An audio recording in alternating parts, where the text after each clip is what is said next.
Men and women probing the unknown blackness of space. Worlds beyond imagination lie before them. Star Trek, tonight at 8:30, 7:30 Central Time on NBC. Word Balloon is brought to you by the League of Word Balloon Listeners.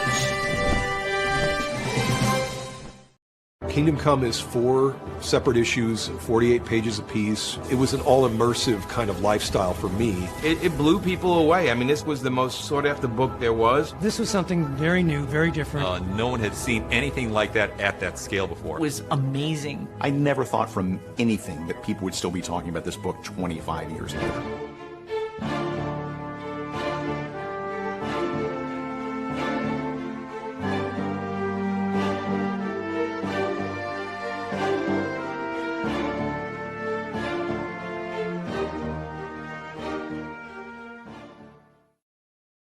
We'll return to Star Trek following these messages. If you're here at Word Balloon, it's because you like comics, creators, conversation, pop culture subjects. Would you consider joining the League of Word Balloon Listeners? Patreon.com/wordballoon. For just $3 a month or more, you'll get exclusive access to the Word Balloon e-magazine, featuring transcriptions of some of my best conversations. When you subscribe, you'll also be part of the Word Balloon Book Club, where Brian Michael Bendis and I will pick a comic every month to review and discuss live with the League on this show. Join the League today, patreon.com/wordballoon. Thank you always for your support, League of Word Balloon listeners.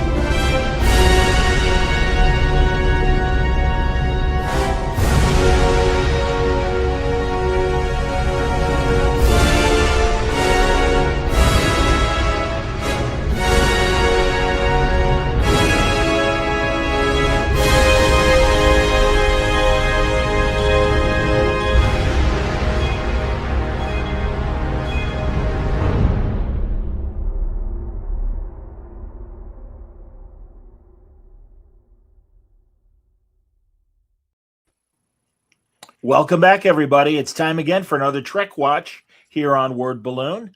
Mitch will be joining us shortly. He's at a pizza class. He went to Riker's planet and is learning how to make pizzas, just like Riker and Troy do. You know, I bet that SOB is not even going to bring us any. I bet. Mm-hmm. So, John here, Franco here, Wayne here, and we are talking about episode 5 of season 1 of Starfleet Academy. And Wayne, the title of said episode is? Series Acclamation Mill. Which, of course, is an anagram for the photonic character, Sammy. Hey, man. How you doing? Hey, man. How are you? I'm right here from the Rat Pack. I come from a group of holograms, and I'm here to help you out. So it's all about Sam, and also it's a Deep Space Nine tribute specifically to Avery Brooks and the character of Benjamin Sisko. And then we have a C plot of basically the Commander A-hole. He's got a big diplomatic mission with some aliens, and they decide to have a dinner to help him learn how to talk and everything. So I'll save my comments for last. What'd you think, Francis? I like the episode. I think some of the other episodes for me were a little bit stronger, but I did like the episode, and I liked how they resolved the whole thing, because I thought they were going to go in a different direction altogether with the Benjamin Sisko thing, and I was weary of how they were going to do it. But I liked it overall, and there were some elements I wasn't too keen on. Like, for example, when did anyone else get the sense that when she was speaking to her home planet people, that it was kind of like a Mork from Ork thing? Of course, exactly. Talking to Orson, right? Yeah. I thought that was a little, and all the cutesy stuff at the beginning where it was popping up on screen and stuff like that was bothering me a bit until I realized that she's like what, maybe like she's got to be a baby in pre-adolescence, basically, from this culture that she's in. So once that clicked in my head, I kind of let a lot of that go, and I kind of liked the episode more. But at first, I was starting to get annoyed by all that stuff. But having let that go, I like the episode overall. Let's just say, yes. I loved the episode. I thought it was cute. It's doing character development. I think we're getting a person an episode. I don't know. Maybe there's something wrong with the way my head's wired, but I laughed when they did all that cutesy graffiti type lettering all the way through it. I don't know what it is. This episode really resonated with me as it was just funny. Like, I honestly don't know what to say other than I enjoyed everything. I thought the Cisco stuff was well handled.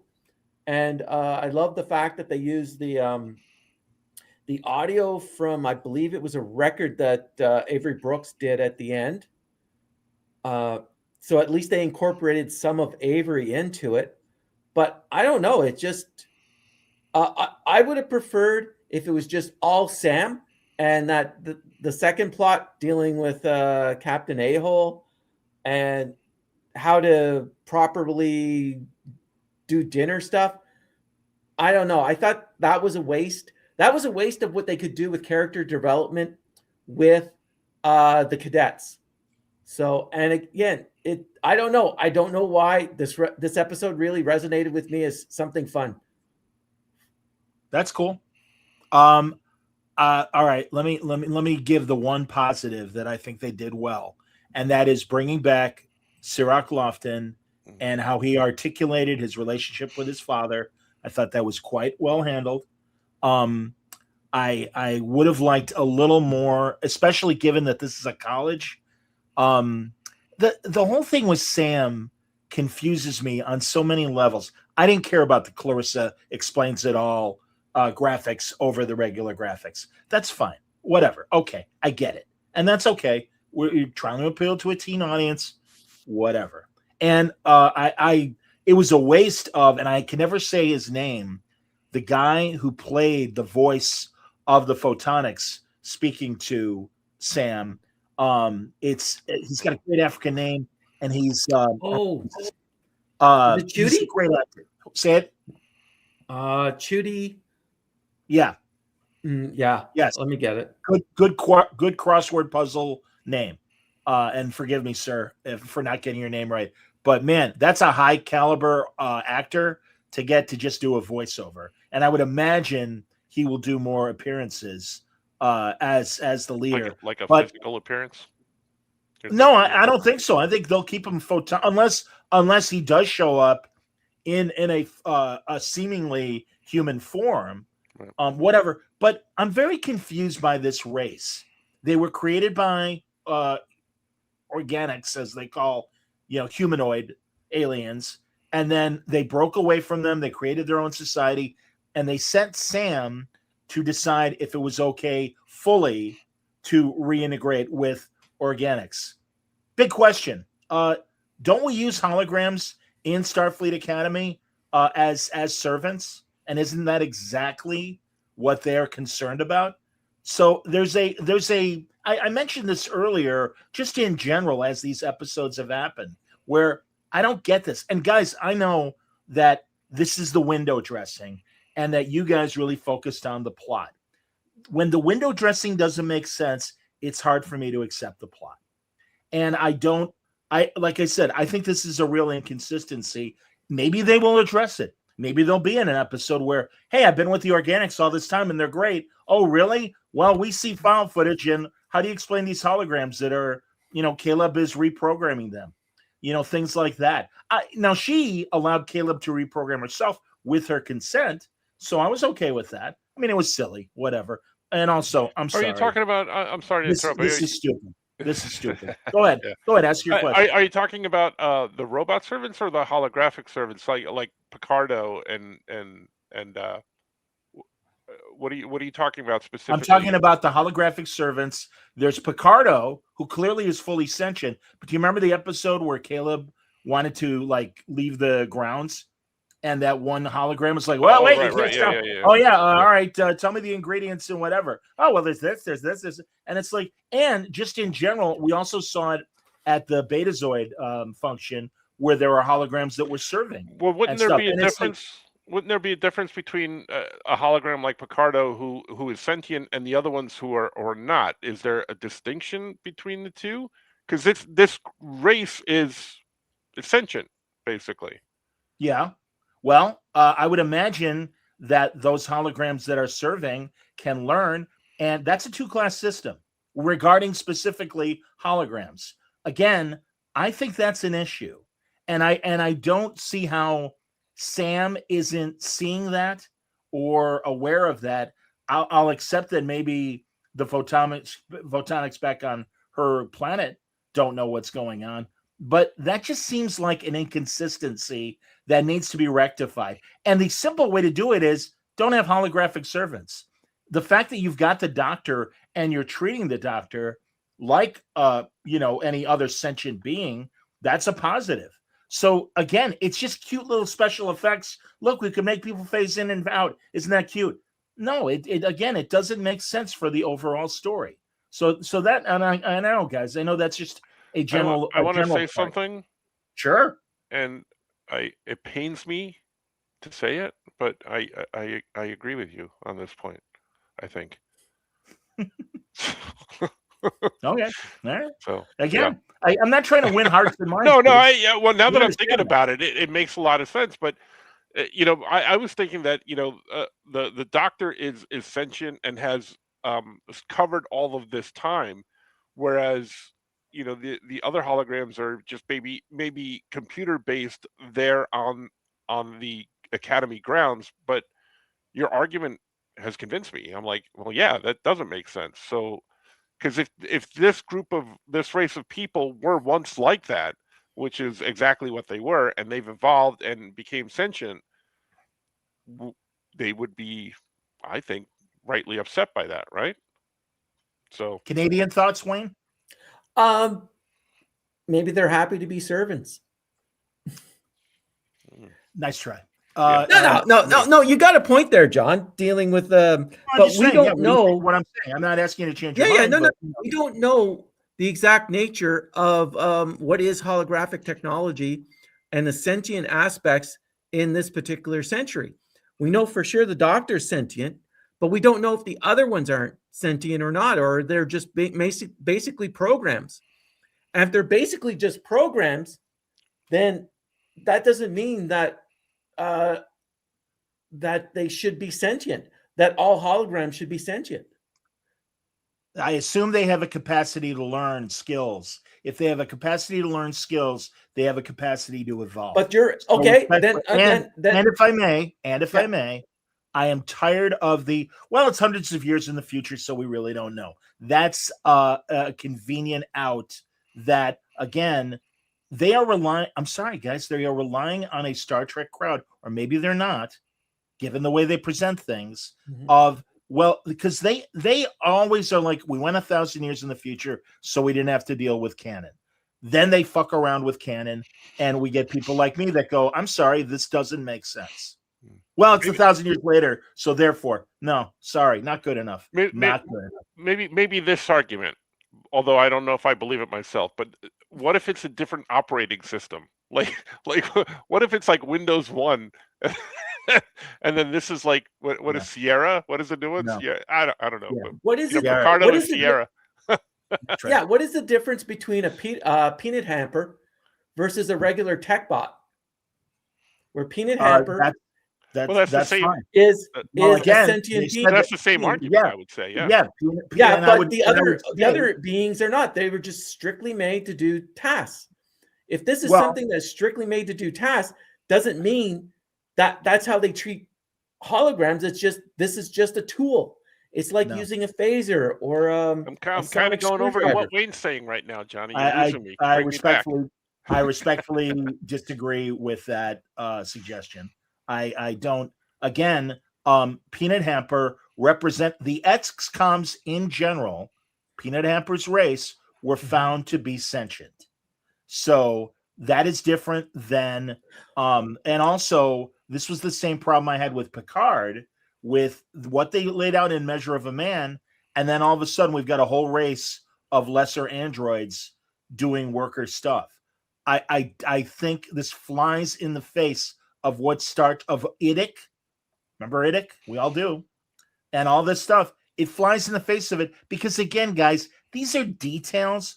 And I'm sorry, this group of producers and writers, they can't be bothered with details. They get stuff wrong. I didn't make a big deal out, and will not, although I'll acknowledge that other people looked at the Sisko family tree and they're like, well, first of all, you spelled Cassidy Yates' name wrong. Fine, whatever. She was pregnant with a kid. What happened? The kid wasn't acknowledged on the family tree. She was pregnant. And further, I question. I wonder how. I wish I was a fly in the wall for when Cirroc Lofton went to Avery Brooks and said, "Hey, they want to do this. We'd like your blessing, whatever." Because I don't know if you guys remember, but Avery Brooks at the end of Deep Space Nine had a real problem with the way the Sisko character was left at the end of the show, because he was afraid it would be perceived by contemporary observation that once again a black man is abandoning his family. Those were his thoughts, guys. That's not me saying that. That's Avery Brooks, and you guys can look it up because that's real. And I wonder, because again, going over this mystery is he never came back. I understand that Jake says, well, he never really left us. Come on, guys. That's kind of the same way that my father has never really left me. And I feel that way. That is different. He made sure, Avery Brooks made sure that what he says to Cassidy after he dies in the fire pits and Cassidy's sent to the Celestial Temple and she has that final discussion with him, I'm coming back. It may be in a day, it may be a year, it may be yesterday, but I am coming back to you. And he never did. Or he did, and we don't know it because, again, the episode ended and we haven't had new episodes until now. That explains. I don't like the way they've resolved it. I don't like that. Yeah, I'm with you on that one too. That's two, okay. Johnny. You got me on two. That's two. But all right, just as you were talking, just if a casual passerby that's listening to us, and we're talking about peanut hamper and glitter vomit, I'm wondering what their thoughts are on all sure. this. Well, that's honestly, Francis, that's the problem with this show. Is another thing in the Ben Sisko Museum. First of all, okay, fine that there was a holographic version of the museum. I forgot until somebody else said it. One of the other criticisms of the show, they're in San Francisco. She could beam to New Orleans and go to the Sisko Museum. I mean, it really was kind of, and you could have just with dialogue covered that, as opposed to no, it's got to still be at school and everything. I have an argument about that. But yeah, I have an expansion on that, if I may. Two things. One, why is there an orb? And maybe it's the orb of the emissary, but she's talking to this holographic representation of the orb. I mean, it really wasn't there. So that, all right, I'm sorry, I stepped on you guys. By all means, one of you go ahead, or both of you go ahead. I was going to say the transportation to New Orleans probably didn't happen because the power wasn't working. It was fluctuating because A-hole was that's what I thought when you said that, but I didn't think about it till you said it as well. But yeah, Captain A-hole was using it to heat the ocean, which is another big problem I have. Well, he's heating the ocean. What about all the seafood? Where are you serving that in the cafeteria? Where's that going? That and the bananas made Darum vomit. Yeah. Go ahead, Wayne. What are you going to say about it? For the point about going to New Orleans, I don't know, but if I'm able to bring a museum to me, I would do that as opposed to going to there. It's convenient. to do that. No, don't make the facey face. I will But make no. It's funny because, like, again, it's convenience. Why they have the technology to bring the museum to you? Why not have that happen? That works. The second thing with the orb, she's photonic, so she's talking to photonic things. Again, she's it's almost like she's a child learning. So I'm going to go with Johnny. She's a child learning, and so she's going, oh, I can talk to this, and it'll talk to Cisco.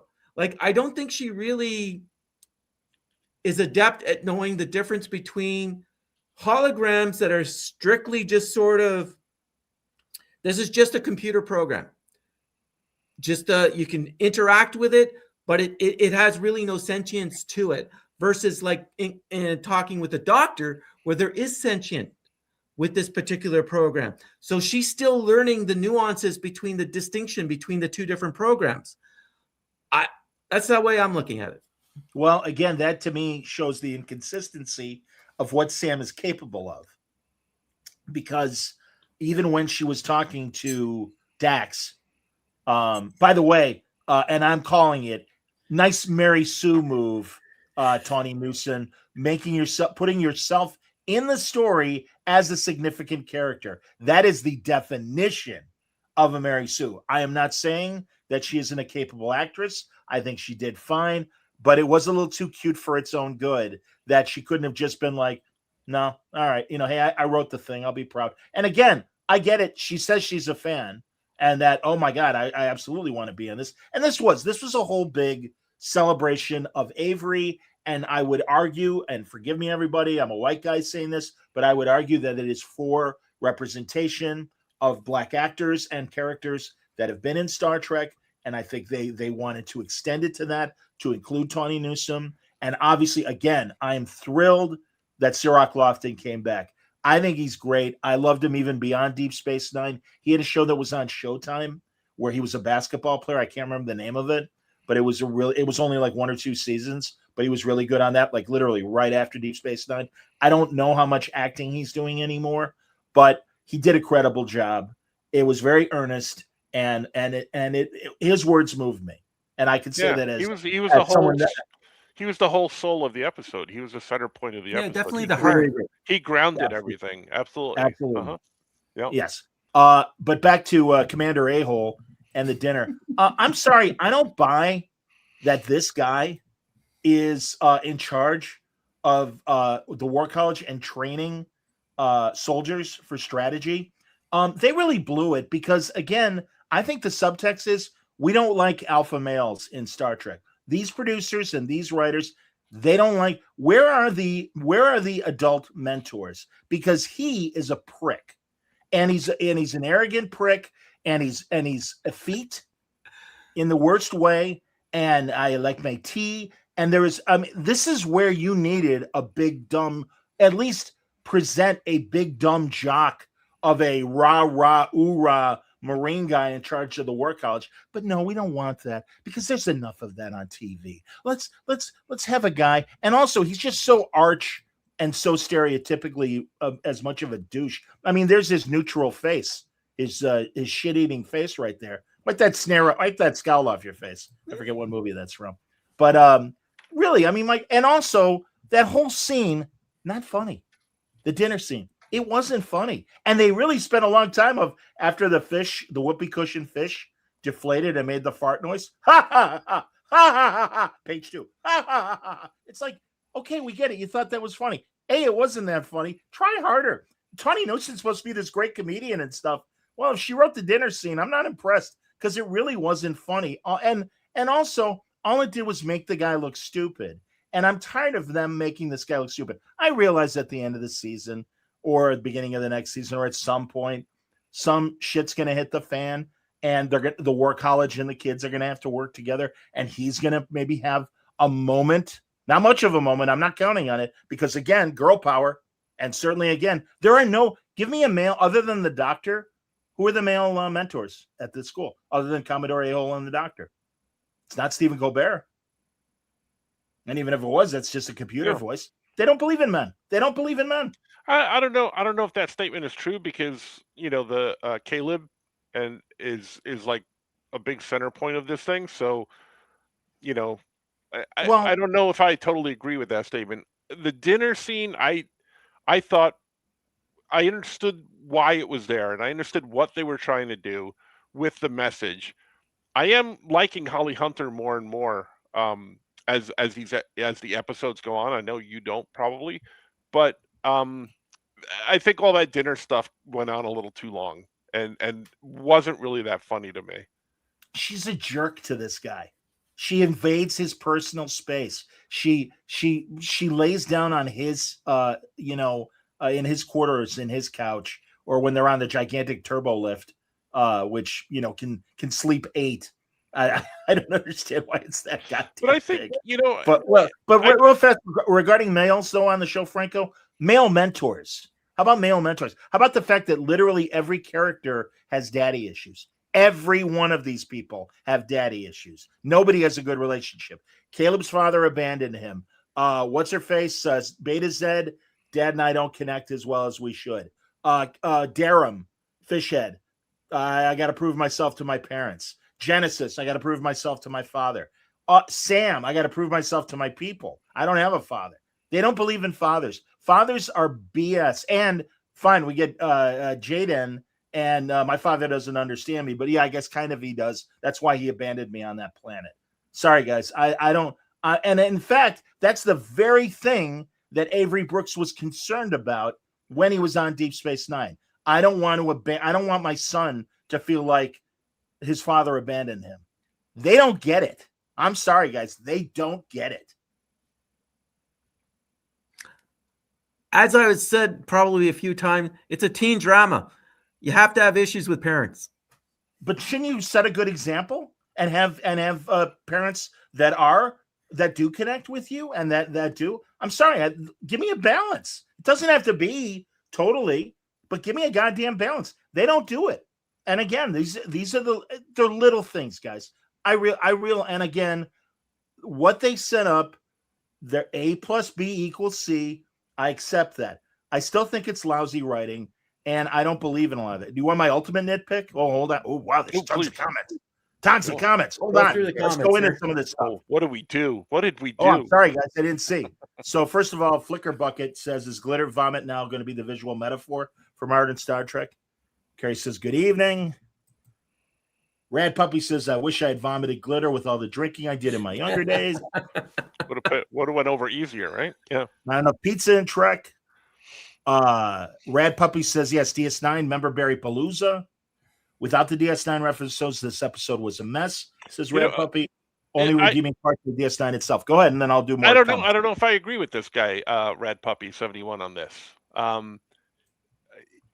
I think that it was necessary for the story. I get it. She's an emissary. There are no other real emissaries there.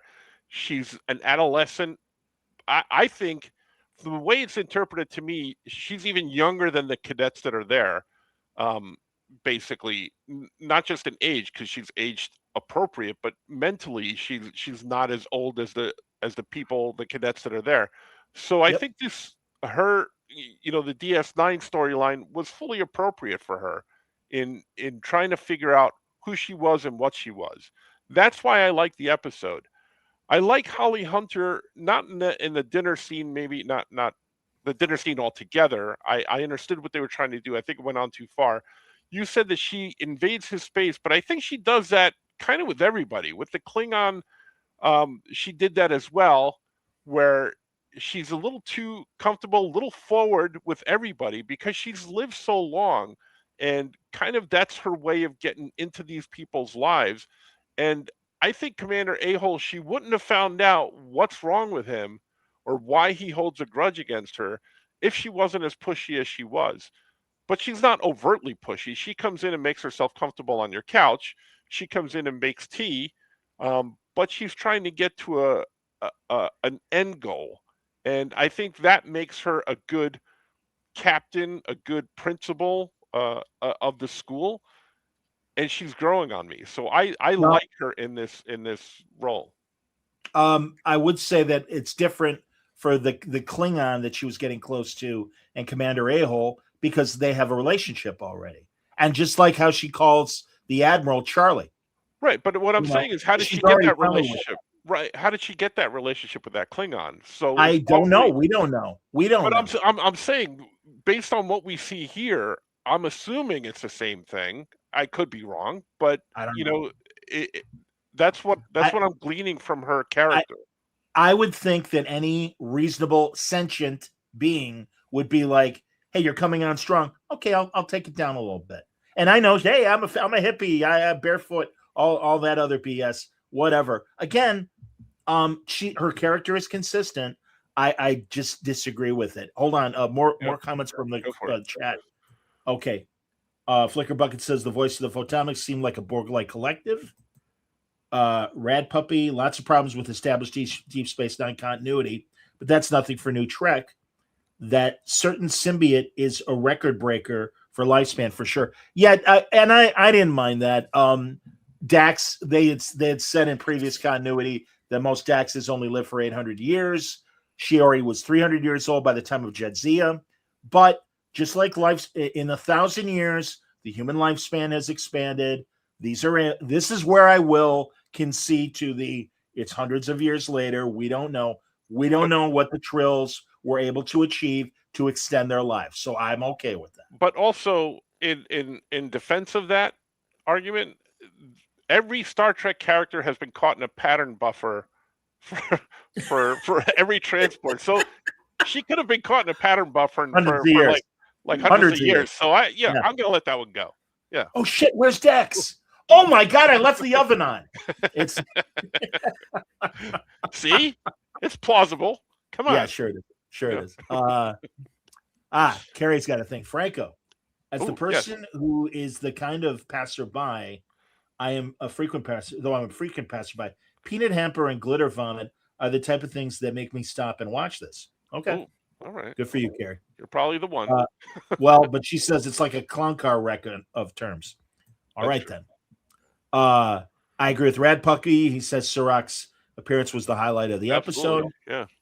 B thinks, personally, I would have preferred Tawny Newsom just be a standard spotted Trill rather than the Trill Cardassian hybrid. Yeah, they're in love with hybrids and that whatever. But John, I could say for the hybrid aspect, when the burn happened, as much as we love the burn, wherever you were stuck in space, you were stuck in space with that particular crew. Yeah. So sure, hybrids could happen a lot more than. Depends on how much getting down they did. Exactly. But no, I think with the hybrid aspect, I think a lot of that could be attributed to the burn. Yeah. Okay. If you were stuck in specific areas of space. Yeah. Okay. So I'll accept it. Again, I do think there are too many for my taste, but that's plausible. I got no problem with that. Maybe Cooper, they got caught in pattern buffering. Cooper says Sirach's appearance was the only thing I liked about the episode. Glad he got some screen time and some money. I thought it was a terrible episode. It was all over the place. More comments. JD, it's the Starfleet Academy of Liberal Arts. My college students were more intelligent than these morons. We'll get back to that. B thinks Sisko's my favorite captain because he is a fantastic dad. Plus, he's good at being a captain and likes baseball. Yeah, that was the other thing that really kind of annoyed me was, he liked gumbo, he liked baseball, he liked all this stuff. And it's like, this is college. And again, Sam says she went through the hard data, but it would, I don't know, man. I think explaining Sisko and even Deep Space Nine might be too complicated to introduce to a new teen audience that this is their first Star Trek. I don't know. I felt they left so much out that it annoyed me knowing what I know. And also, again, they simplified. I didn't mind the children's book explanation of him and the prophets and everything. Whatever. It is what it is. But yeah, they really glossed over way too much. And I think it was a much more complicated story. And Sisko's story is a much more complicated story. I think they have to in order to get this across in the episode. 40 minutes, and 50 minutes. And also about I'm going to throw in a plug for Comics in New York this weekend. February 14th, Keone Young, who was the baseball player on Deep Space Nine, is coming and signing with Larry Hama. Buckbo Kai is coming to your store? He is. He's coming to the store, and he's signing with Larry Hama this weekend February 14th on Saturday. So come Cool. by. Yeah. Congrats. That's great. And bring a nice red heart. Oh, I will. It's Valentine's Day. But also, let's all right. Hold on, because we're at the other part of the story we really haven't talked about was them going to the bar. All right, I'm going to pull this out because I know when Mitch is here, he'll roll out his eyes. But here's my ultimate nitpick. Yeah. Okay, so there's a scene of San Francisco. Now, this building, the tall building with all the windows near the top and everything, you can't. I don't know how well you guys can see it because I'm seeing a lot of graphics beyond this. But essentially, there's a starship there, and it goes to warp. And there you see that blue streak. That's that ship going to warp in the city. Again, it's a nitpick. I understand. And yes, it looks cool. That would have torn apart all those. Please, that would have torn apart all those buildings. Please justify that beyond it looked cool. I think they were caught in a pattern buffer, and they were. That's what I'm gonna go with. No, I understand. I get it. And that's fine. I'll agree with you. Yeah, that please, Wayne. Let's get the Wayne defense. I'll agree with you. It did make sense that they went to warp, but it looked again. It's on for a second or two. It didn't. Yeah, I know. It's just, you know what? If you're going down to the nitty gritty, seeing something like that, and if that throws you out of the episode, then please do yourself a favor. Stop watching the series. No, you know what? Again, you know what the problem is with today's environment? There is so much good stuff out there. If something like a little ship going to warp within a city is going to make you go, Wayne, and want to jump off a cliff. You've made your point, Wayne. If I may, if it was the only thing, that'd be fine. But it's death by 1,000 cuts, Wayne. Sorry. And again, I don't like the fact that my eye does that. I don't like the fact that I see a Benny Russell typewriter in the Benjamin Sisko Museum when that was a vision. And unless he told other people about it or decided, and I don't know when he would have done this, because again, the series ends with him that evaporated. But again, that was for us. That's them going, hey, see, look, we know, we understand. We follow Star Trek continuity. See, and again, they fail because that wasn't part of that was a vision that he had. That doesn't make sense. And again, just like warping out, it's a tiny little thing. Death by 1,000 cuts. And sadly, there are literally dozens of these that I can point out with new Trek. Going back to Discovery, the two starships in that final season that go to the planet and they dig into the dirt and stuff. And again, that even goes back to the Kelvin universe when they're building the Enterprise on land. It's like, no, it would be built by. We're dealing with this now where they're like, well, if we need to go to Mars, we probably need to build something. We need a moon base, and then we need, kind of like the International Space Station, we need like to be able to just put components Home in Depot. space and then put them together and then fly off to Mars. I'm sorry. Can you please at least follow that kind of logic? No, we can't. We can't because it looks cool. These guys suck. They suck. You're gonna hate my theory about the typewriter, but maybe the pattern buffer was really... The typewriter got stuck in the pattern buffer. Again, something like that. Death by 12,000 cuts. Sorry, I explained it. Well, I explained it. Again, you're right. It's a teeny tiny little thing, but it's behind. It's in front of 1,000 other teeny tiny little things. And again, it just shows because we have such respect. It felt like a high school play trying to tribute some historic figure. Thanks, sort of like high school musical. Well, I don't know. Like all right, like it's the 4th of July, and we're gonna pay tribute to the Continental Congress. Thanks, founding fathers. I just, whatever. I think Avery Brooks was flattered. And again, shame on me. This is me putting my own personal perspective in it all. But I think he was flattered. I think he probably gave them notes. Please don't do this. I loved tying the Bajoran religion to the Prophet Muhammad. And no, we think it's sacrilege to show the emissary. I was okay with that. But again, I do think that they don't understand what they're honoring beyond the very, very basics. And that's disappointing. And again, you're right, Wayne. There are tons of other better science fiction shows out there. I wish Star Trek were one of them. It hasn't been for these last 8 years. It just hasn't. I agree with most. All right, we're done. I agree. I agree with most of that, but I'm still liking this series. And this episode, like I said, wasn't the strongest of them, but I understood what they were trying to do. But yeah, there's some missteps, and yeah. Like for me, the whole dinner scene and all that, I thought that was a waste of time. It just,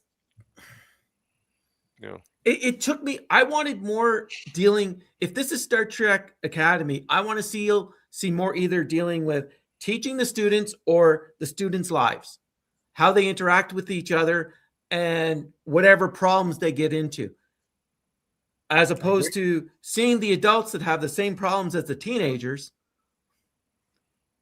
Yeah. Like, I don't know. It's just, I felt, I really liked this episode a lot. I thought it was for me, was the best episode. I think because I focused in on more of the Sam stuff than on the dinner stuff, I was able to sort of cut that stuff out going, okay, this is just filler.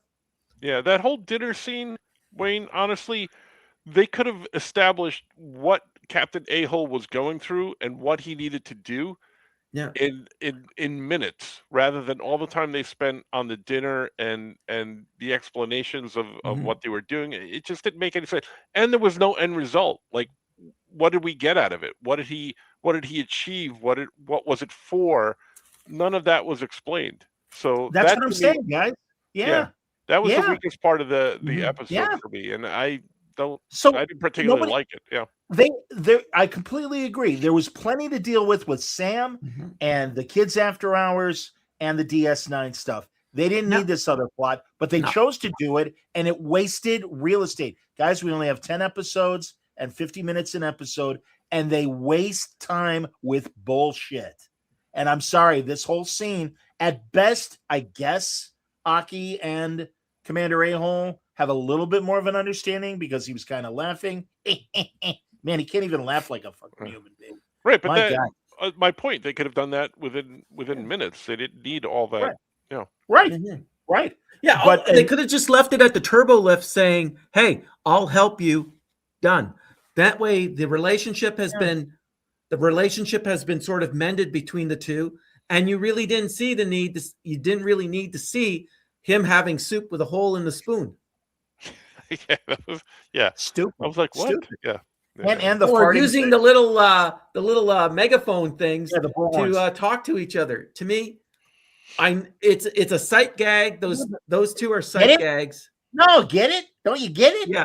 They're talking to megaphone. Again, not that I don't know. I thought it was a very charming episode. Like, it was like as if a child wrote it, because of with the graphics and all that. And it's an understanding that I'm if I was dropped into a new civilization as a 6-year-old or a 7-year-old, this is how I'd probably write it up. Like the little graphics and that, and that. Well, then, I don't know why. It just made me feel young again. They're subjecting an immature being to drink and all this other late teen, early 20 adult life, which may seem inappropriate. By the way, next episode is supposed to be a big sex episode. So sorry, Bob Picardo, but there goes your all ages argument. More comments, kids. More pattern buffers. Yeah. Rad says they probably would have had Tony Sans makeup if she hadn't appeared in live action as Mariner in the crossover. Flicker Bucket Picard was reckless and got into fights at the Academy. How much maturity should we expect in these characters? I'll come back to that because I want to talk about that whole thing. All buildings have force fields.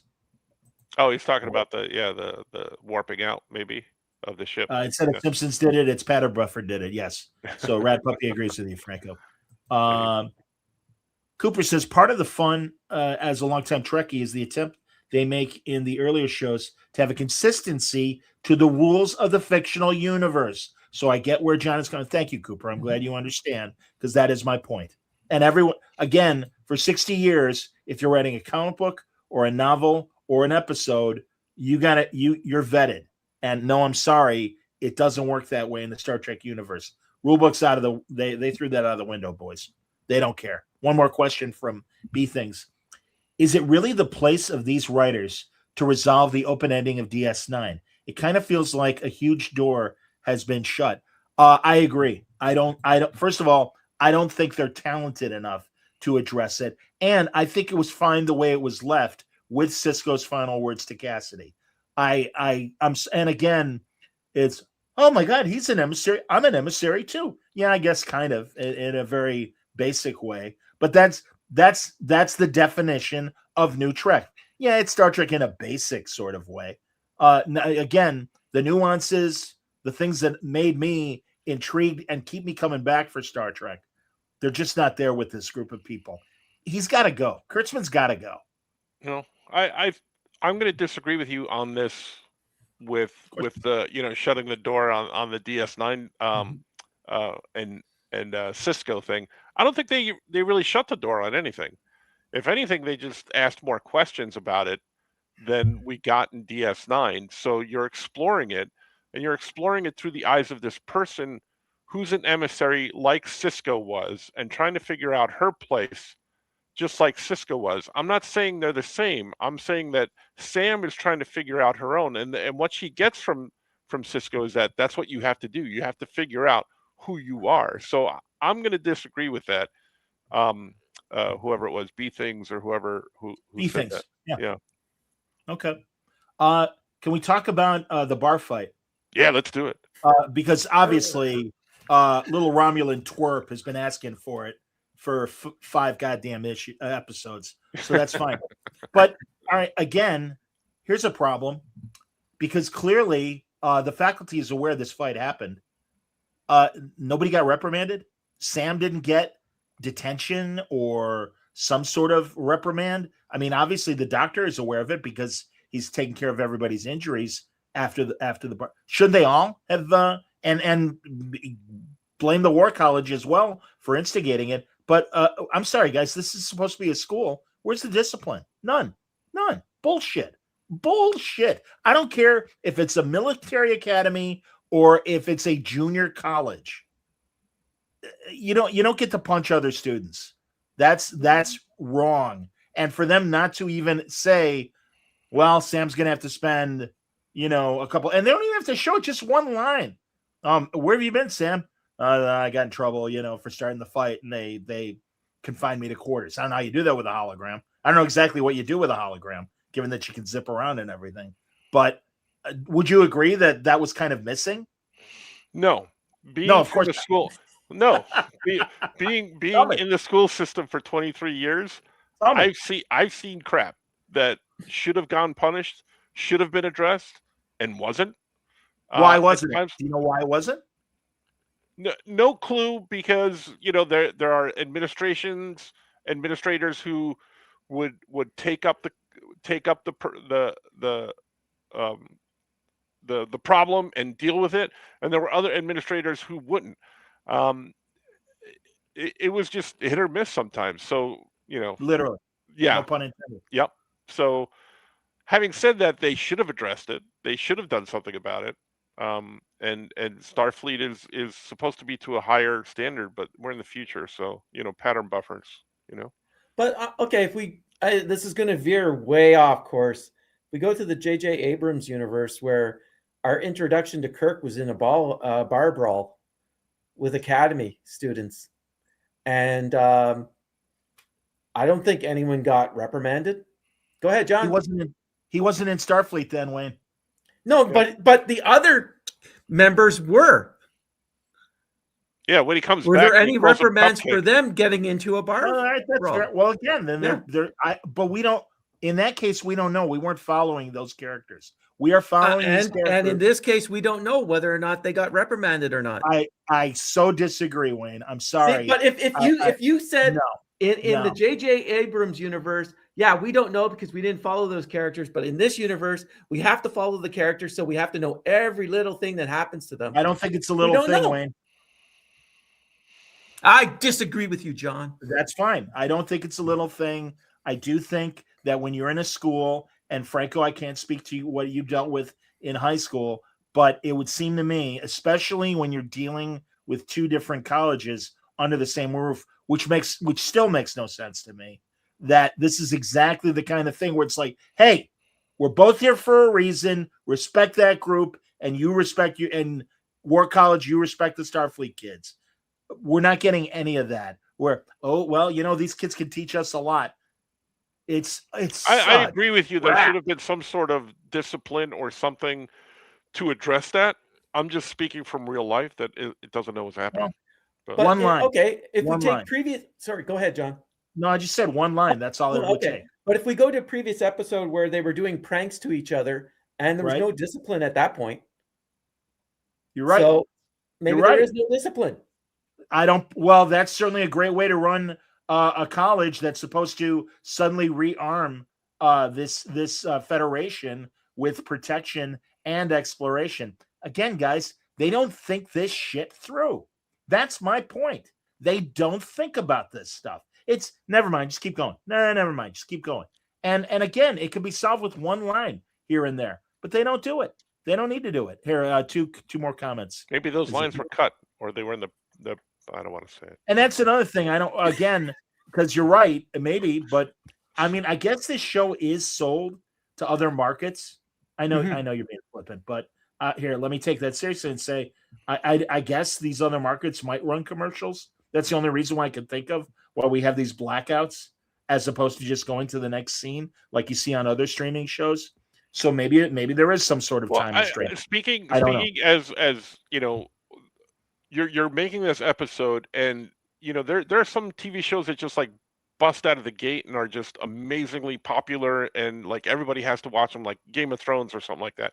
You eventually put that on TV on proper channel instead of HBO or Paramount or whatever. You're going to put commercials in it. So I realize that. Yeah, I'm aware of it. Yeah, I was working in broadcasting. I don't know if you knew that. Yeah. I mean, no. My point is that yes, I'm aware. That's my point too. That clearly there might be. So therefore, there might be a need to trim these episodes. Stop yelling at me. We're agreeing. Go in a pattern buffer, will you please? Mike Jones, everybody. That's the pattern buffer should be the title of this episode. Maybe it's the pattern buffer. Yeah. The entire beginning of the final New Trek movie is Kirk going to get busted until Pike intervenes. Okay. I didn't remember that, but I'll take your word for it. Mm-hmm. Kirk getting busted for cheating just as the Romulans attack Vulcan. Oh, well, that too. Yeah, that's true. That's very true. And then B Thing says, vaguely related, I watched the Question tapes last night. Pretty good. Cool. The music got reused as the theme to Kolchak. Definitely lots of Roddenberry ideas that became feature and data. Absolutely. Absolutely. You guys ever see that movie? No. Yep. It's Wayne is winked out. We'll find out why. It's Robert Foxworth and Mike Farrell.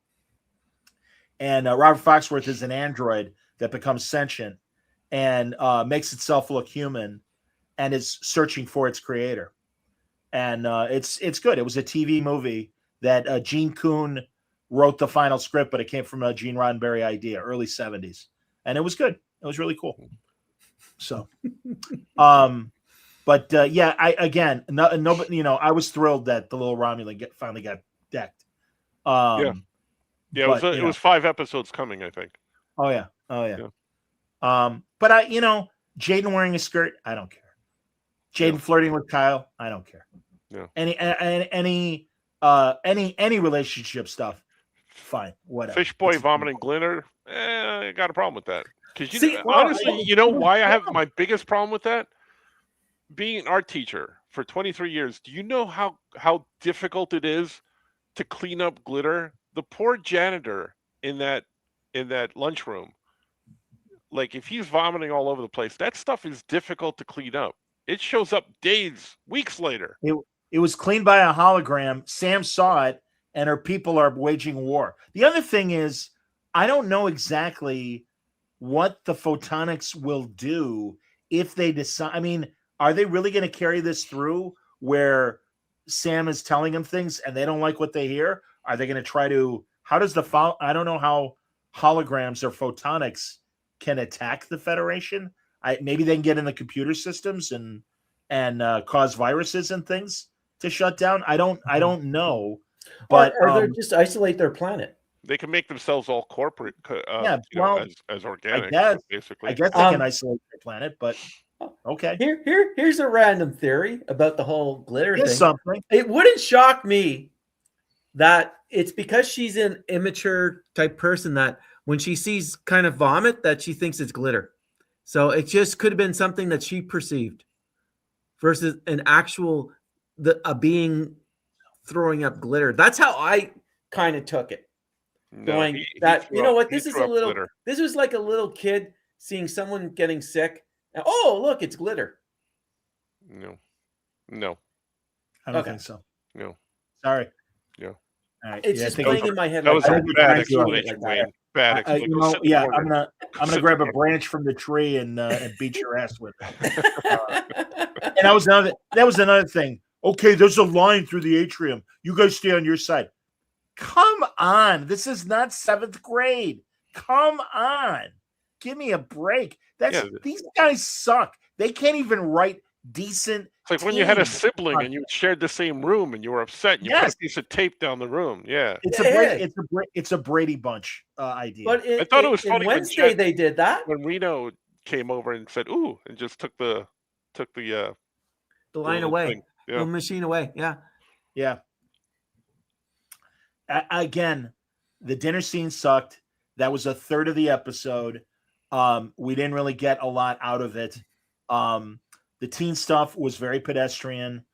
I'm okay with Sam learning about herself through observing Cisco. I love the Jake stuff. So I liked about 25% of the Caleb and the Betazoid, I forget her name now for a second. They Genesis. No, not Genesis. No, Genesis. Terima. Yeah. They made out, and her sparkly tooth made out. Yeah. I have a feeling that's going to be our sex scene next week. Yeah. Oh, bounce, wow, wow. Mm-hmm. But the episode title doesn't sort of give you that idea. Oh, it's not insert dickus fuckus massively. Because that's the Latin for what's going to happen. I like that title. Not quite. It's called "Come Let's Away." Come Let's Away. Yeah. Well, it's come sail away, but it's come let's away. Yeah, because they screwed up the Kansas lyrics, just like they screwed up the speech that the doctor did. But it's very close to Dickus Insertus, like Dickus Insertus, fuckus greatest. Yes. Tab A goes into slot B. Exactly. No, but you need to Tabus A goes into slot B. You got to make it. You got to make it sound like Latin. Samantha B. Oh, we're so smart. Oh, look at it. Oh, aren't we precious with our dialogue? Oh, Jesus Christ, they suck ass. If I may say. That's episode 7. Wait! I'll give you that. 6-7. That's going to be the season finale. 6-7. All right. 6-7. No, I think this was all written and shot before 6-7 really took off beyond the children. Next season, they don't have it. What's that, buddy? They don't have the title. I'm going to have to check another source. Mm-hmm. Episode 7. What else did I remember about 6-7? 6. 5 left, guys. 5 left. Woo-hoo. We'll see if they can turn the ship around. I don't know. Again, where does the War College go? I guess they've got their own dorms that are separate from the Athena. Well, it's all full of plants, so they're somewhere else now. Oh, that's true too. Yeah. And I like that. By the way, the plants are farting, or that's another fart joke. The plants were emitting gas, so it's stanky. Stank. Not good. Not good. We'll see, guys. There's 5 more. Again, I look forward to being proven wrong. I had minor hopes, given that it was going to be DS9 oriented. But yeah, I got to be honest. I think it was adequate as far as their salute to Cisco. But God, I was just making fun of one of my friends that Franco knows. I won't name him on this podcast, but he's always like, "It was okay. I just wanted more." Well, when you say more, what do you want? I don't know, just more. And it's just like, well, if you can't tell me what you want and you can't articulate it, I don't know what to tell you, man. It's that simple. So much like the writing in new Star Trek, it's that simple. Yeah. I think the odds are really good, John, that the next 5 episodes will just be like the first 5 episodes for you, and that probably I wouldn't even try to get a lottery ticket. I'm waiting. Here's some things I'm waiting for in the second half. Obviously, Giamatti's going to come back, and there's going to be some moment, and also Tatiana Maslany, Mrs. Caleb, is going to come back, and she's going to be like, "Hey, what the hell are you doing palling around with Starfleet? What did I tell you about Starfleet? That's right. Don't be with them." And he's either going to be gone in the last episode where they cut to his room and he's missing, and he's not with Acham or a Fishhead, or he's going to leave earlier than that. But yeah, I'm very, and also I'm curious if we're going to get a cliffhanger at the end of the season. I don't know. I think we're going to get a cliffhanger because it's the 2 seasons. They would probably they knew that they had 2 seasons in advance, so I think they would have. Again, it's to keep everyone's interest in the show. As I turn away sheeply. My foot tape. Well, it's got me riveted. Hey, I tried Can't to say wait. it sincerely. But again, I think there will be a cliffhanger. Honestly, Yeah, you might be right. I think so too. Yeah. I might be crazy. Oh, that's for sure. For sure. We already know that already. Yeah, that's for sure. No, I'm picking on Wayne. I don't mean to pick on him. That's okay, sir. Wow, I guess pizza class is going really well for Mitch. Yeah. Yeah. Mm-hmm. He stuck around for deep dish lessons. Yeah, I wouldn't leave that to come on this show either. So, You kidding? Pizza class? I'd be there. Next week we're all going to be there except for John. He's going to be here ranting by himself. I have a Cookie Monster hand puppet. I'll pre-tape something. Did it before? Did it during Con? I was the only one. I was the only one listening to Con, and I did plenty of episodes. Again, boys, I'm glad you guys are here, and I want you guys to be earnest with your opinions. Hey, I joined you, and I appreciate the debate. I appreciate the debate, honestly. Pattern buffers, well, maybe not. No, peanut hamper, well. It's just that it was a crazy episode. When it started off with the graphics, I knew exactly which way it was going to go, and so it just tickled me. I don't know. It's like I honestly don't know why. It just tickled me. I liked most of it. It was, the thing. Like I agree with Franco. The whole C plot dealing with the dinner scene and all that crap, that could have been a 5-minute little a little tete-a-tete between the 2 chancellors, and to resolve their issues and say, I'm going to help you, but we don't need to see how she helps them. Yeah. And I think we would have been okay with just that, because I really think they could have done a lot more with the character development, even of the War College cadets. Yeah. Could have been somehow, because Sam has to not just deal with the academy side of it, cadets too, to get a better understanding of the 2 natures, of course, within this Starfleet Academy, to be able to report back to Orson. Yeah, exactly. Orson. Oh, and I did look it up. It was Chitwal E. Starts with an E. Yeah, E to 4 or Yeah, something like that. he was in. He did an amazing job in the Firefly movie Serenity, because he was the soldier that hunted down Mal and the rest of the group. Watcher? Is he the Watcher in What If, or is it another actor? Forgive me if it's No, another actor. that's Gregory Wright.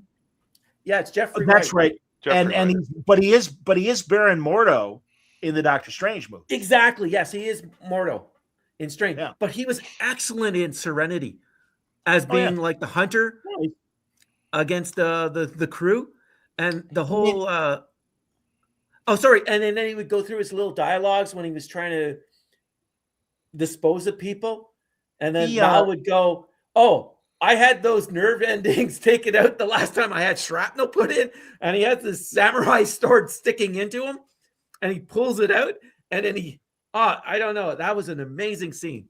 He's great in Talk to Me, this great Don Cheadle movie about Washington D.C. and a really influential DJ during the late 60s and early 70s, and he's terrific in that. And Mike says, by the way, that era of him, he would have made a perfect T'Challa. He would have made a great T'Challa. Absolutely. Yeah, I agree with that. Or even Idris Elba during that time. Perfect T'Challa. Sure. I still think, but we'll stick with the people. We'll stick with the people that were actually in this. You know what? I still say that he could play Bond. Oh, completely. Older version of Bond. Definitely he could play it. He's an amazing actor. Yeah. Just I still haven't. I mentioned this last week. I'm curious to watch Hijack on Apple. Mm-hmm. They're in season 2 now, but I heard good things about season 1 with Idris. So I'll check that out. Like for you can even, I know that it'll just make everyone's head blow up, but Charlize Theron was amazing in Atomic Blonde. It was James Bond. It was literally a James Bond movie. Yeah. And it proved she could play a Bond. She could play Bond if they wanted to do. Again, rather than have her play Bond, have her be what she is in Atomic Blonde, or put her in the Bond universe and maybe not have a female Bond. Why not? Let's have it because Bond's a man. Sorry. Why? I know the code name. I liked what they were going to do at CrossGen with Kiss Kiss Bang Bang, and they had their secret agent Charlie Badson, and that was a code name. Anybody could be it. But again, I like a continuing story, boys. No. I think, if I may finish, even though they didn't always stick with it. You only got like Roger Moore at Tracy Bond's grave at the beginning of For Your Eyes Only, for example, which was a callback to On Her Majesty's Secret Service and that whole continuity. James Bond doesn't need to be white, but I do think he needs to be a man, and I think he needs to be British. This is where I'll disagree with you. I think it just needs to be a good actor. Okay. Thrilling. There we go. A couple more comments. Yeah. All right. Whatever. Again, agree to disagree. I continue to watch The Beauty. The Beauty's excellent. I've enjoyed it. I don't know if you guys have seen anything else other than what I subject you to in watching Starfleet Academy. I've not watched it. I started watching The Night of the Seven Kingdoms. Oh, I keep meaning to start that as well. Yeah, it is really good. First couple episodes are it's totally different tone than Game of Thrones. And House of the Dragon. It's totally different from House of the Dragon too. Mm-hmm. It looks like a Knight's Tale in a good way. Yes, we're just following this guy. Yep. Yeah. Oh, the little kid that plays Egg is an amazing actor.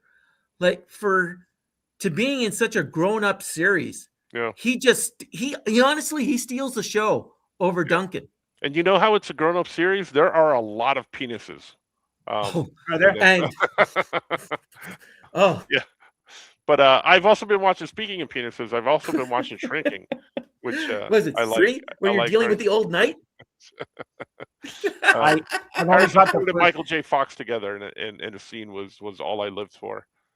I caught the first episode, so I'm 1 or 2 behind, but I really like that first episode. Yeah, only 2 episodes out so far, but yeah. Okay. Yeah, I really, that's right. I guess third one will be Wednesday. No, I that's a great show. That's a terrific show, Mhm. and it And you know blows what- my mind that You Go know what it ahead. really reminds me of? An underrated show that one of the actresses was on, Cougar Town. Cougar Town was a great show. I loved Cougar Town. Yes. Very, very funny. Yep. Yes. Uh-oh. Direct from Pizza Land. Oh no. Now we're going to be on for like another hour or so. Ooh. Did you No. bring Did you enough get for us some everybody? slices? I ate it all. Ugh. Ugh. So, did John say how this was the greatest episode he ever saw? Did I miss that? I told my Yeah, wife. She goes, "Why are you you were caught driving in the pattern buffer. She goes, "Why are you driving 80 miles an hour to get home?" I go, "Oh my God, this might be the episode. I can't miss this one." So It wasn't. You didn't miss anything. No, give us your 2 cents, Mitch. I love Deep Space Nine. Big fan. My favorite of all the treks. Loved every episode. I'm just kind of spoiled when you said they were going to do a Cisco episode, and then I thought, well, wouldn't this be cool if he did come back? And then I all know the background and the legal things and Avery Brooks, and I go, he's not coming on the show, so get rid of that already. So I go into it, and I see her doing this detective work. Who is Ben Cisco? And I'm like, okay, it's kind of whatever. And then they see Sirach Lofton as Jake, who I always thought was great.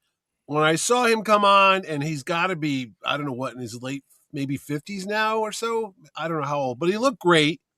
And the hologram and how he talked about his dad, I thought all that was well done. Kind of goofy when she goes off to the bar thing, because I wasn't like, what is going on here? And then the glowing cloud, which is kind of like, Charlie X's people, like go out and learn about. I'm like, we decided it was Orson from Mork. Yeah, and that part I didn't like, because I'm like, okay, she's only been alive apparently for a couple weeks or months. I didn't know that. And I'm like, well, why did she pick a 17-year-old girl to go learn? And there's a whole world of why this and that. I thought she was as old as like hundreds of years, but whatever. So then that was distracting, because I just kind of wanted to know more about Cisco. I go, come on, forget this nonsense. Go back to Cisco. Then the B story, which was right out of an old Trek episode where they had to learn how to do some weird customs to go meet some alien race. I remember, wasn't that like Picard had to come in at the last second and make a fucking farts under his armpit or some shit to say hello to somebody? And I'm like, they're all this evolved technology, and yet they're sitting there eating a bald fish that farts, and they're like playing this kazoo. I'm like, this is just, it's funny, but it's stupid. And I'm like, it wasn't balanced. You know what I mean? It's kind of like, it wasn't that funny either. But yeah, no, it wasn't funny. It wasn't funny. And I'm like, you said it was, but it wasn't. No, and I'm thinking, well, they probably figured, well, Holly Hunter's a star, Academy Award winner. We got to give her something to do. And then we got that Jet Reno girl on there too. What's her name? Tig Notaro, whatever. So we got to give her something to do, because we're spending good money on her, and we brought her on the show. And the doctor needs to do something. And I'm like, all right, whatever. You could have taken that subplot and thrown it whenever you wanted. I like to imagine that whole dinner was like your pizza class tonight. Oh, it was great. The pizza class was great. So that's another story. So anyway, that was distracting. And then I don't understand why she needed to get drunk, and how could she get drunk, because she's a thing. But again, I just wanted the Cisco stuff. I wanted the museum. I wanted more Jake. I wanted them to talk about, the fire caves and the Celestials and all that stuff that I've always wanted to know what the fuck happened at the end of the last Deep Space Nine. And they kind of gave it a little bit of that. And then the best part of the whole show, which made up for everything, was the unexpected voice clip that I go and do the research that they just lifted it off of a jazz album he did. Because I was like, at first when I heard his voice at the end, Avery Brooks, I go, holy crap, they got Avery Brooks to come back and read something? That's amazing to me, because I never would do it again. So I was happy to hear him again, even though it was out of context, I found out.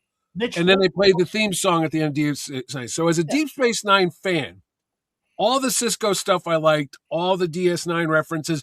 I saw Morn in the very beginning of the episode. He was walking. I saw him walk by. I go, hey, there's Morn. And then the weirdest thing of it was the doctor's reaction, which I'm like, there's got to be more to it. And it probably ties into that Prodigy show where he's like, people die, get over it. And then I'm like, holy shit. No, that's coming.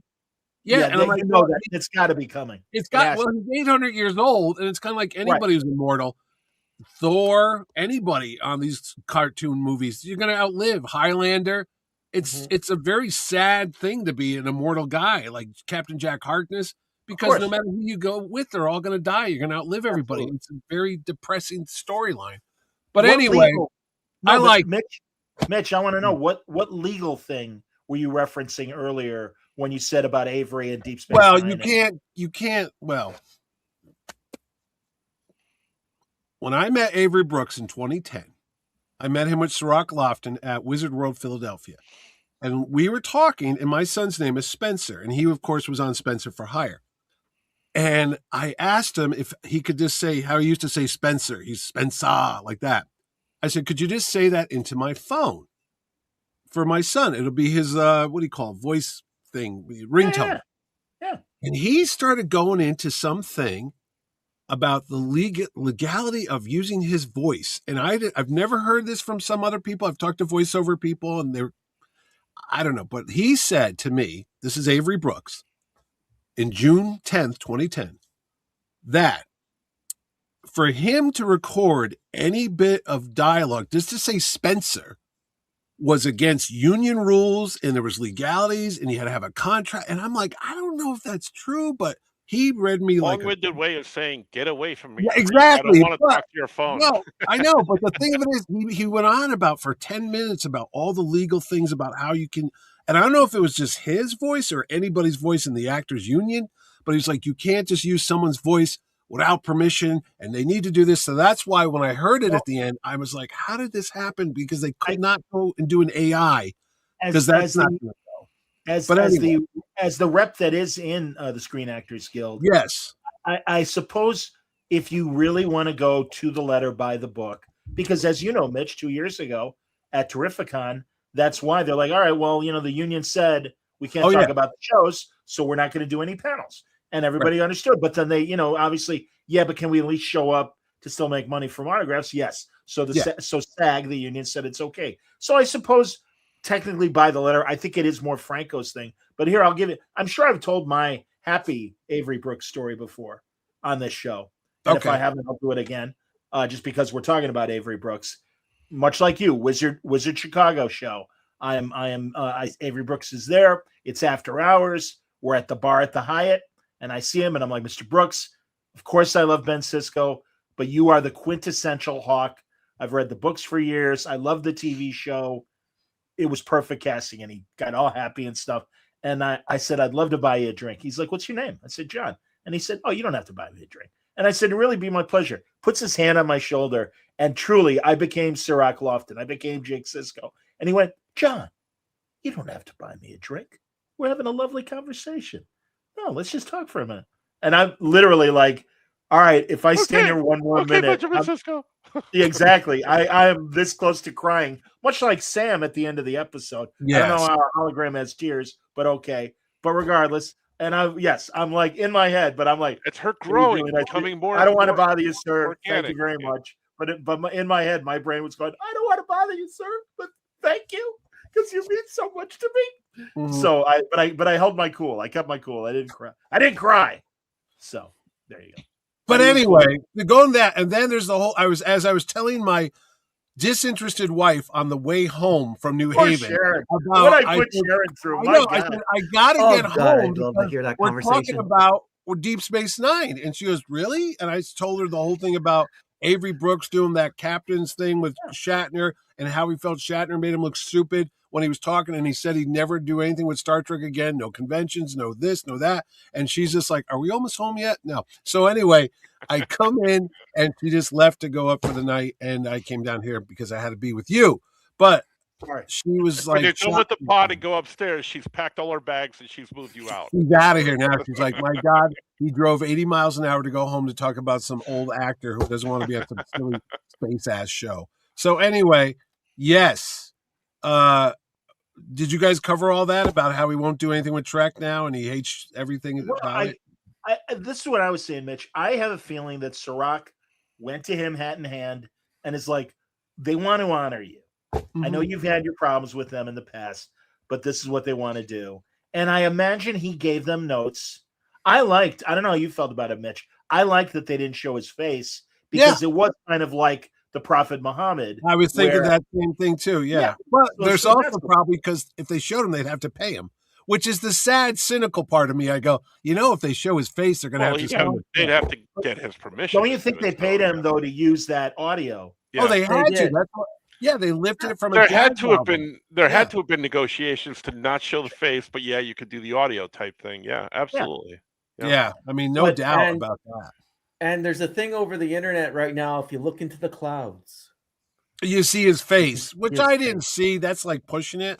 But anyway, so say that about what was the consensus? I'm sorry for everybody who's been watching this for an hour or whatever, but I really want to know.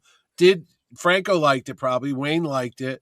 Well, you can pretty much guess what everything was at this point. No.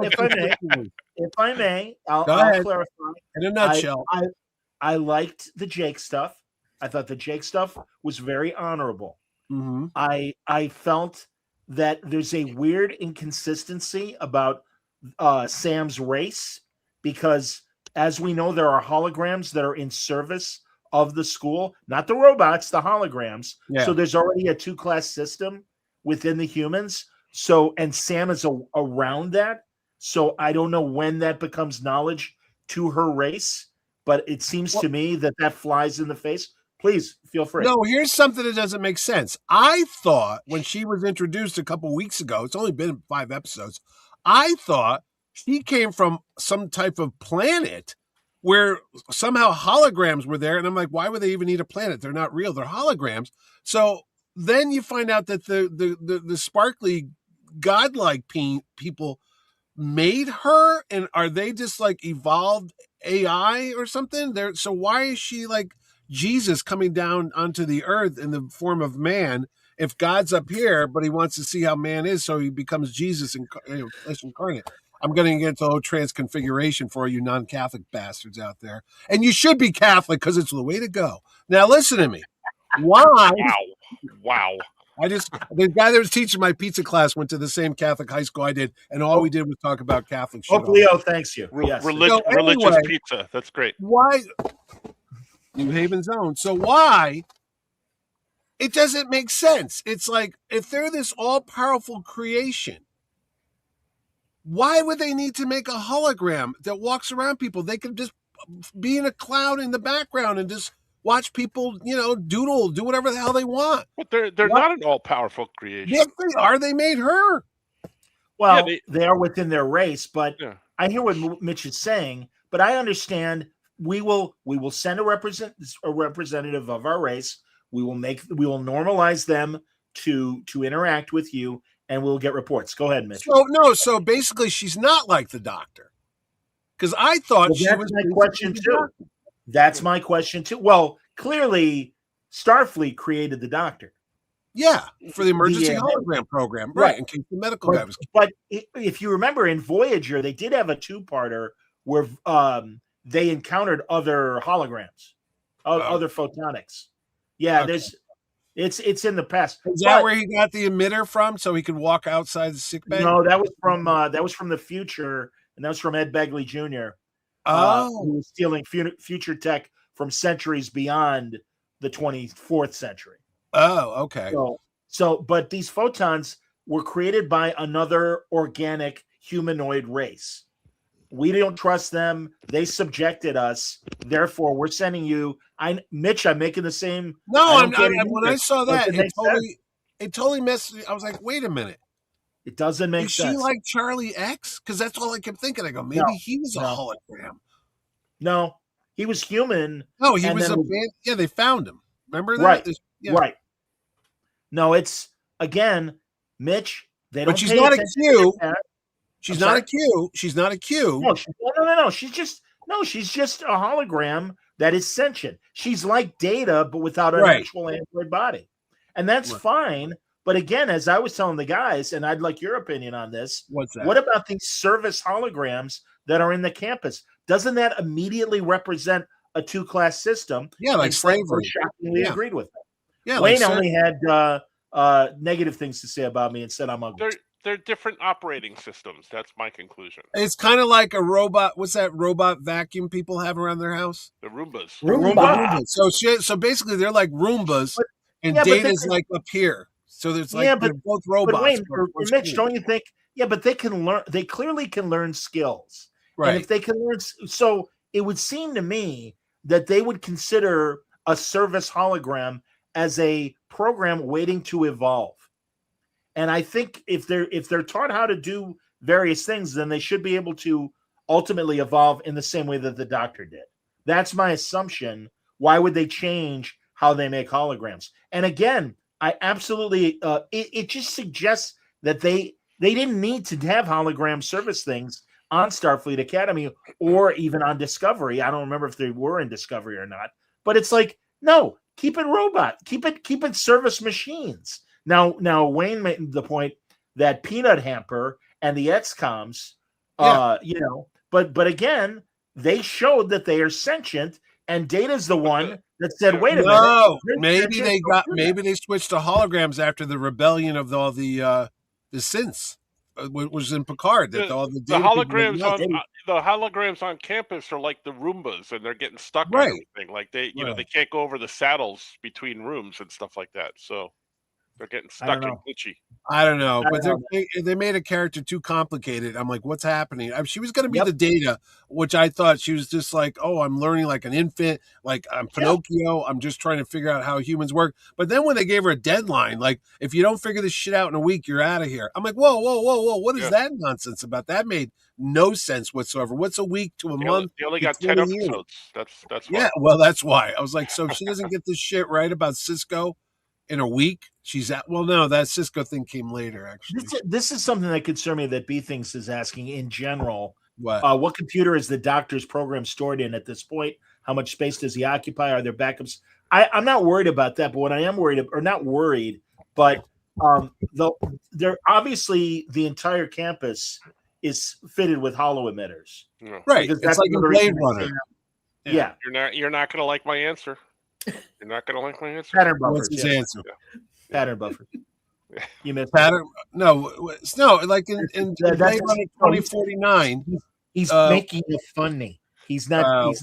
But he's been saying pattern. He tried to explain that the reason why Dax could survive so long is just like how Scotty was in the pattern buffer for 75 years. Yeah, because technically, Well, no, but they said, but again, original continuity of the Berman era.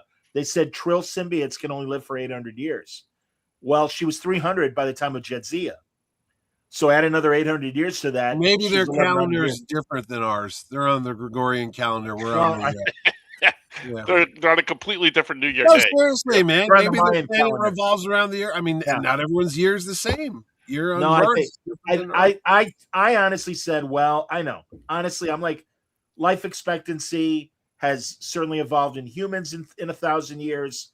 Maybe it happened for Trills. Maybe Trills found a way of extending their lives. Maybe it's not our Dax. Maybe it's her cousin. No, it's Dax. Maybe she had a twin. I don't know. No, it's Dax. How else does she know about the tomatoes? I think it's what's her name? Tawny Newton. Is that her name? Tawny Newsom. That was her way. Tony Newsom. That was her way of writing herself into a new show to go to more conventions to get more autographs from people like Wayne. And it was a very cynical move on her thing. Plus, I got to tell you, I have never seen so many executive producers credits in my life until this week. I watched Star Trek in the beginning. She was an executive producer. Somebody else. I was like, what is this? Is that because they can't afford to pay these people? So they all have a producer title? There's like 15 producers on this damn show. That's where all your money's going. That's where your $30 million is going. It's not to the effects. It's to pay these people. That's what happened on The Walking Dead. After a couple of years, everybody was a producer. I was like, what the fuck? So anyway, that's the politics of it. So in a nutshell, it was my favorite of the 5 so far. Only because it was Cisco. If it was something else, I don't know. Maybe I wouldn't give a shit. Mitch, I asked, given that Sam lost her control, yes, finally the Vulcan got punched out. Should there have been some sort of discipline from her? And really, all of them for fighting. Where's she's Vulcan, I'm sorry. Oh no, she punched the little Romulan. Vulcan woman. Yeah. Okay. Yeah, Well, whatever. no, those are Romulan ridges, boys. Right. Oh, Yeah. whatever. Romulan ridges. Yeah.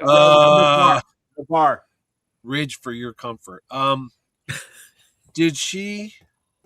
Yes. Maybe she did get in trouble. Well, Holly Hunter was too busy making fondue with that farting fish to really do anything. Mhm. That was just nasty.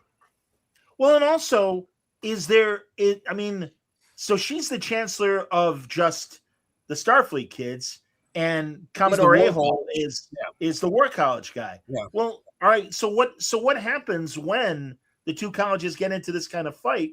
Shouldn't there be some sort of arbiter in charge? Is that when Admiral That's Vance? when the other guy from the Mummy comes in. He's like the head. He's like Dean Wormer, and they're like the two houses, man. I guess. Yeah.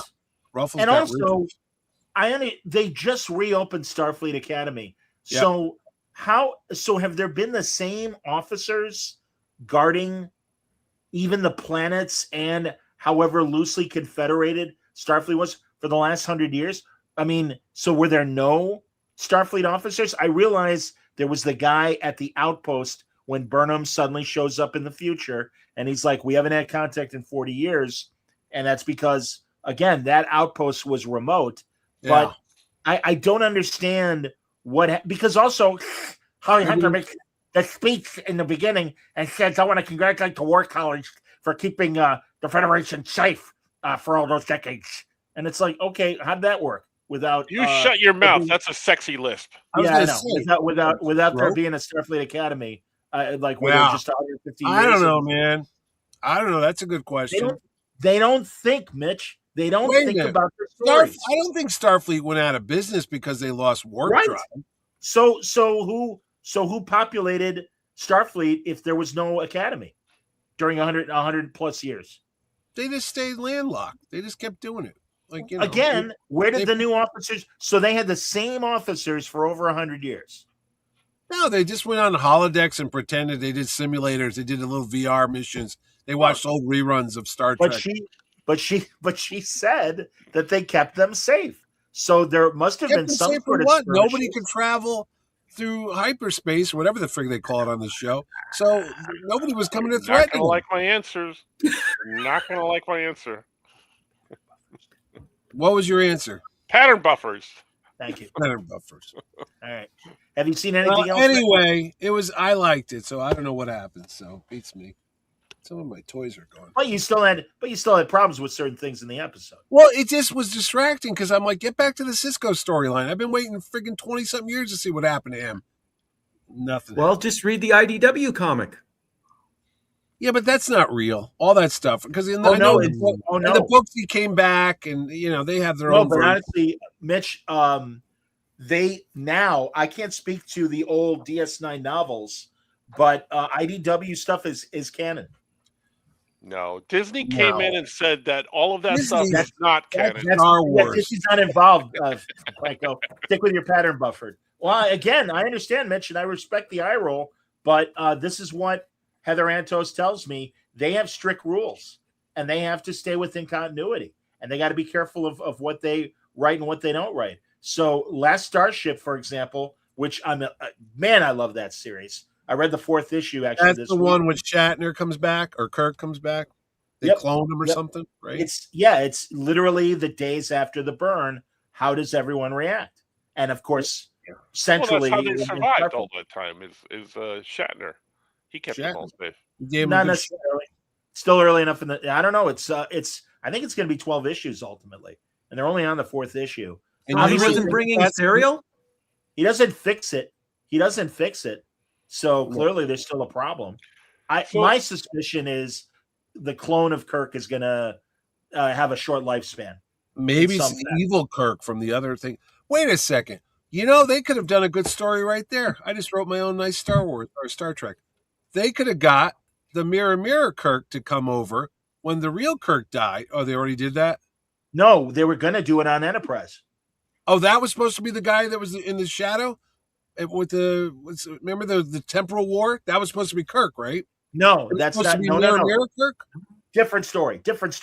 I'll explain. No, they approached Shatner about would you come back in a 2-parter, and the idea was that a legend comes back and whatever, but it was going to turn out that it was Tiberius, it was Mirror Crowd, and that was going to be its own separate story. I guess Shatner asked for a shit ton of money, and they're like, too much for the budget, we can't do it. But they were going to do that. They were going to guys doing goddamn Raisin Bran. And where was this going to be on again? Enterprise. That would have been a good story. I think it was going to tie to the fact that they ultimately, when they went to the Mirror Universe and they found the Defiant from the Tholian web. Yeah. And everything. But yeah, no, it was going to be on Enterprise. It's in those books that Mark Altman and his collaborator wrote, The Oral History of Star Trek. It's in the Enterprise section and everything. And it's a shame because that would have been cool, but I guess Shatner asked for a lot of money. So that's why it didn't happen. Freaking Shatner. Oh well. But yeah, I liked his Raisin Bran commercial. I don't know about you guys. Yeah, he took a shot. Yes. That's all. So that whole thing about that shot all of the him time. eating, exactly. We were manipulated. It was Yep. all bullshit. They were just doing some guerrilla marketing. I'm like, wait, he's eating cereal, driving a car. That How was does he great. do that? That was great. I thought it was real. And then Will shat on a car. It was if people don't know what we're talking about, Shatner got pulled over for eating cereal while he was driving, and apparently that was footage for the. Somebody took a picture of him doing it at like a stoplight, which was all set up. That was great. It's great. I loved it. Right. We've been talking about 3 hours. I know. I missed an episode, a 40-minute episode. I do whatever. We can be done. I know. We are. I mean, what else happened? Shrinking was good. Wonder Man's good. I don't know what else we have been talking about, but it's all good. There you go. Yeah. There you go. All right. Love it. We got it. Good job. Good. There was no fights. There was no fights. Nobody got. You missed it all. You were in pizza class. Come early. I'm not on. I have to go watch the goddamn thing again. Then I get to yell at the TV. Close Eye has an interesting theory. This alternative universe was apparently caused by sending Tasha Yar back in time, leading the ship to victory and alternating future events. That's true. Okay. That's true. Okay. Good theory. So forget the Kelvin shit. It's the Tasha universe. No one knew. It was in front of us all. Well, they also claimed that when the Borg went back in time and in Enterprise, that changed the timeline as well. That's true. It's all true. I don't know. All I know is I look forward to 2027 or 8 when Kurtzman is no longer part of this nonsense. No, and we get fresh I eyes. want to enjoy the journey of my life all the way. I don't want to. If I'm talking about this in 3 years, somebody kill me, please. We got at least one more year of it, Mitch, unless they do something drastic. And I don't know what that'll be. If I keep eating this pizza, I will not be here long enough. Look at the hole I burned in mine. That was a little fuck up right there. Oops. All right. Thanks for watching. Thanks for listening. I'm talking to Bob Rozakis. I'm going to record with him tomorrow afternoon. The Answer Man? Yes, sir. He was at later this week, Diana Schutz joining me for a nice career revolving conversation. So all that and more on Word Balloon Live. We will talk next week about episode 6. And Mitch, it's supposed to be the dirtiest episode. We're going to get sex. Oh, like sex dirty? Yeah. Supposedly, it's the dirtiest Star Trek ever. Mm-hmm. Look forward to that and more. And Mitch eating pizza next time. See you later, everybody. Take care.